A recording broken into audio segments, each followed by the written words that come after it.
Hello विद्यार्थियों, तो स्वागत है आप लोगों का फिर से आज नए लेक्चर में, जिसमें हम लोग फ्रैक्शनल पार्ट फंक्शन के डोमेन की बात करेंगे ना। आइए हम लोग स्टार्ट करते हैं डोमेन के क्वेश्चन से। तो डोमेन का फर्स्ट क्वेश्चन हमारा ये होगा।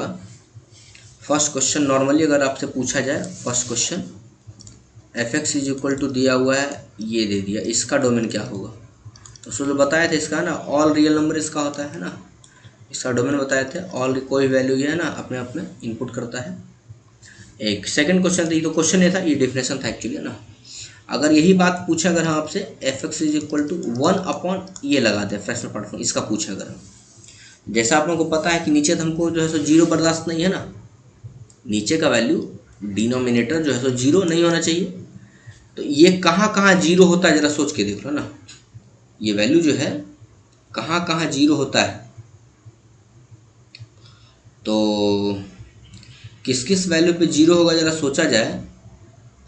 तो इसका जो वैल्यू है आपका, कोई भी इंटीग्रल अगर वैल्यू रखोगे, जैसे 2 का वैल्यू जीरो आ जाएगा, नहीं 2 का एफ पी कितना वैल्यू जीरो होगा, 3 का जीरो या 4 का जीरो, -4 का जीरो, -3 का जीरो, मतलब नीचे हमको कोई इंटीग्रल पार्ट नहीं चाहिए, बाकी सब चलेगा।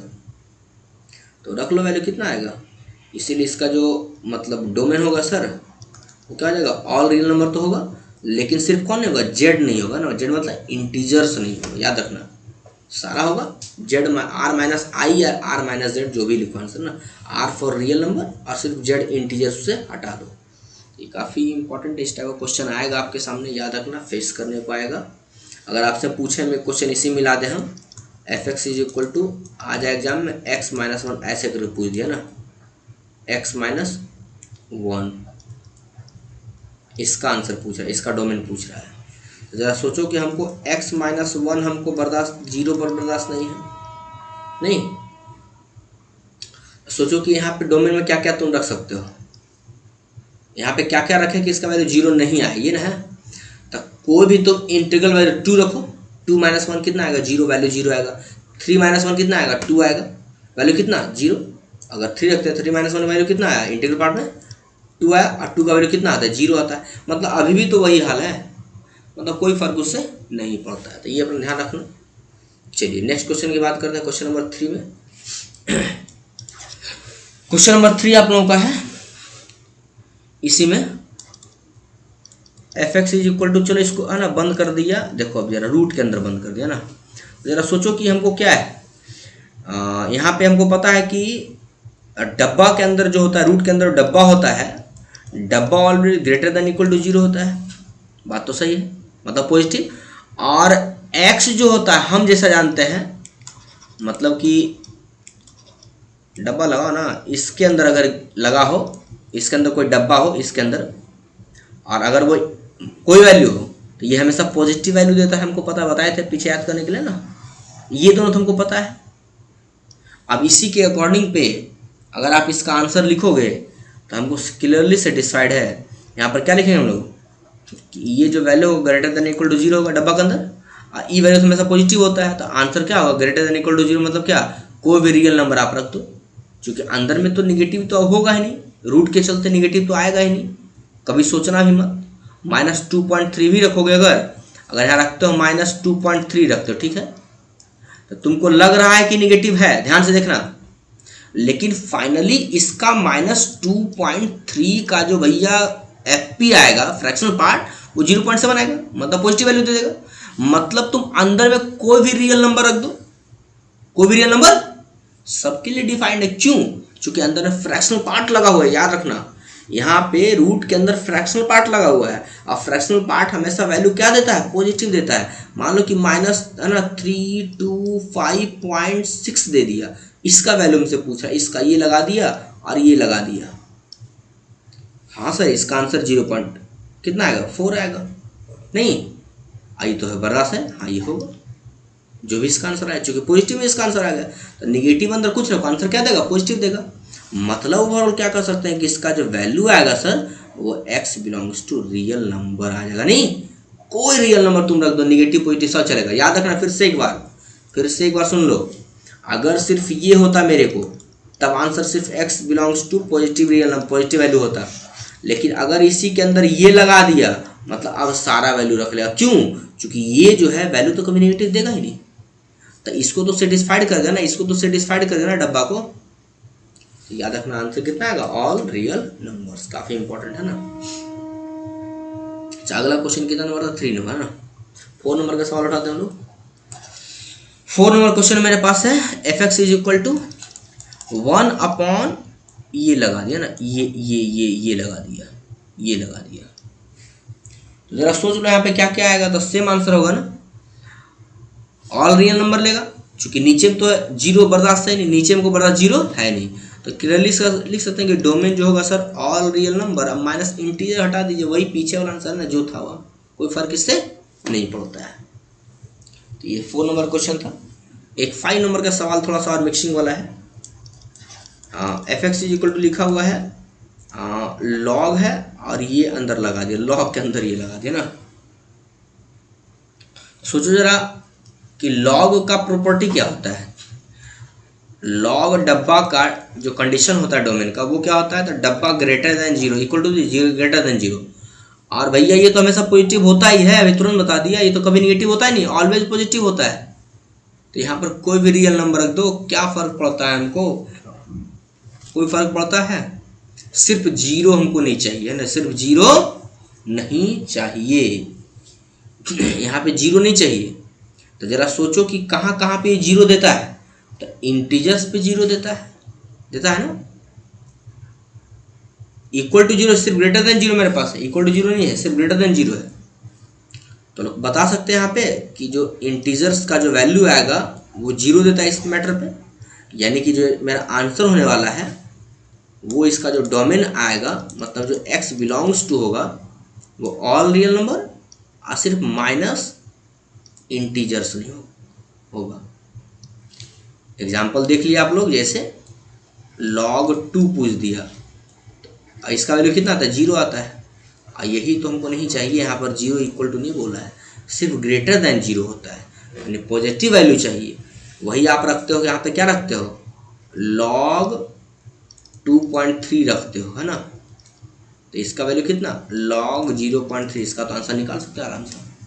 यानी कि सारा वैल्यू आएगा, सिर्फ जेड नहीं आएगा ना, कोई इंटीजर्स यहाँ नहीं देगा। तो ध्यान रखना लॉग का, है ना, और 1 गिफ ऑफ एक्स में रूट में आ जाए, गिव होनी फ्रैक्शनल पार्ट में आ जाए, तो इसका वैल्यू आर माइनस जेड होता है। ये अपना ध्यान रखना, काफ़ी इंपॉर्टेंट सब है।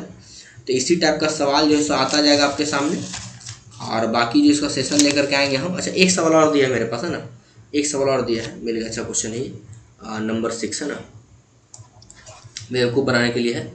y इज इक्वल सवाल है मेरे पास 1/x माइनस, देखो जरा ये दे दिया है, ये रहा। सोचो कि इसमें फ्रैक्शन पार्ट नहीं दिया है, लेकिन छुपा हुआ, हमको पता है कि सर इसका जो आंसर होता है x माइनस ये होता है। अभी तुरंत तो हम बताए भैया, देखो तो वही नहीं आ गया, 1 फ्रैक्शन पार्ट ऑफ x का तुरंत बताए ना, r माइनस जेड इसका आंसर। आगे पीछे वाला आंसर बैक करो। तो मतलब इस टाइप से क्वेश्चन आते रहेगा आपके लाइफ में, और ये अपना सॉल्विंग, ये आइडिया काफ़ी इंपॉर्टेंट, ठीक है, याद रखना। 1/x minus GIF of x, भले गिफ नहीं है, x minus GIF of x आ गया, मतलब वो फ्रैक्शनल पार्ट है। और किसी भी क्वेश्चन में अगर फ्रैक्शनल पार्ट आ गया तो कोशिश करो कि उसको हम चेंज कर दें, मतलब कि फ्रैक्शनल पार्ट में।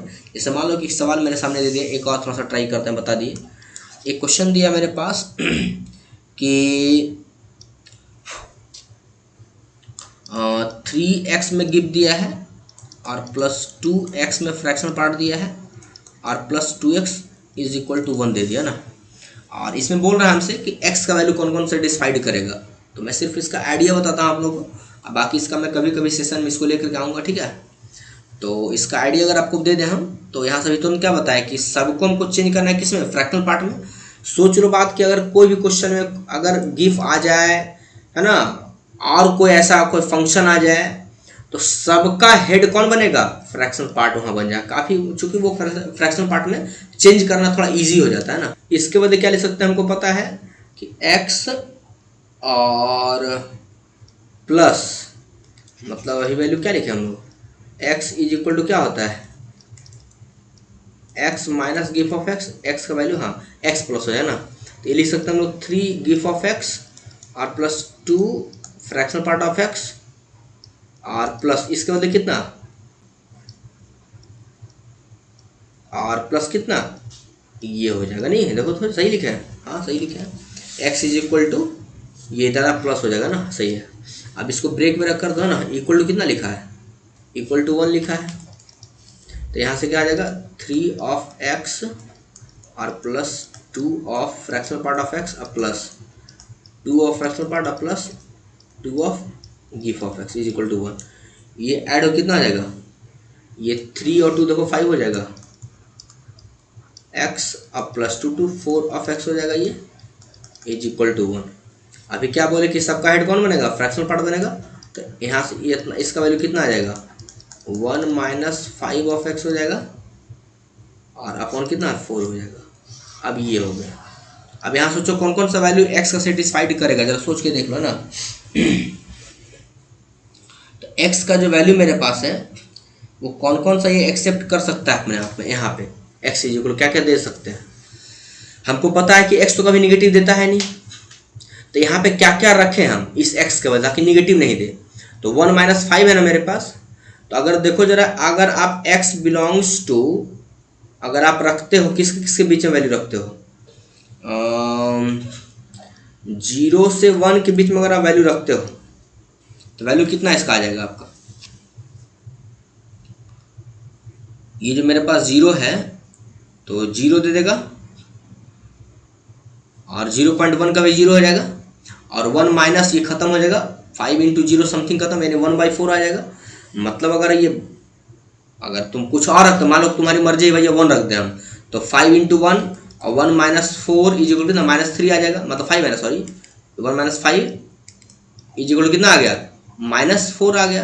और हमको पता है कि फ्रैक्शनल पार्ट का वैल्यू निगेटिव होता नहीं है, तो ये तो पॉसिबल ही नहीं है। -4/4 कटेगा कितना आ जाएगा -1 आ जाएगा, जो कि पॉसिबल ही नहीं है। मतलब ये जब भी होना चाहिए 0 होना चाहिए, तो 0 कब होगा जब 0.1 हो, 0.2 हो, और इसका गिव कितना होता है 0 होता है, तो 0 से 1 के बीच में वैल्यू आएगा। अगर 1 भी रखोगे तो 5 इंटू 1 5 हो जाएगा, कहानी खत्म हो जाएगा। मतलब 0 से 1 के बीच में रखना है, 0 रखना है 1 नहीं रखना है। तो ये काफ़ी इंपॉर्टेंट पॉइंट है। तो यहाँ से x बिलोंग्स टू इसका क्या हो गया, डोमेन हो गया है ना, इसका ये डोमेन हो गया ना। अच्छा इसका रेंज क्या आया सर, जरा रेंज देख लो, तो रेंज कितना आएगा, ये तो खत्म हो गया, तो कितना 1/4 बचा ना, 5 इंटू 0 तो खत्म हो गया, तो आंसर रेंज कितना आ गया 1/4 आ गया। तो डोमेन 0 से 1 के बीच में 0 आएगा 1 नहीं आएगा, और रेंज कितना आ गया 1/4 आ गया। तो यहाँ से एक है ना काफ़ी इंपॉर्टेंट क्वेश्चन हम लोग सॉल्व कर लिए, इसका आंसर भी आ गया। ये जो लास्ट का क्वेश्चन लिखे इसका जो रेंज है, अगर इस फंक्शन का रेंज पूछता तो आंसर कितना आता 1/4, और डोमेन कितना 0 से लेकर के 1 के बीच में। तो काफ़ी इंपॉर्टेंट कॉन्सेप्चुअल क्वेश्चन, ये सब ध्यान रखना अपना। मिलते हैं हम लोग नेक्स्ट लेक्चर में, और नेक्स्ट लेक्चर में हम लोग बात करेंगे नेक्स्ट फंक्शन के बारे में, और वो फंक्शन हमारा होगा सिग्नम फंक्शन है ना। तो सिग्नम फंक्शन के साथ मिलते हैं हम लोग, तब तक के लिए bye bye, thank you watching this video.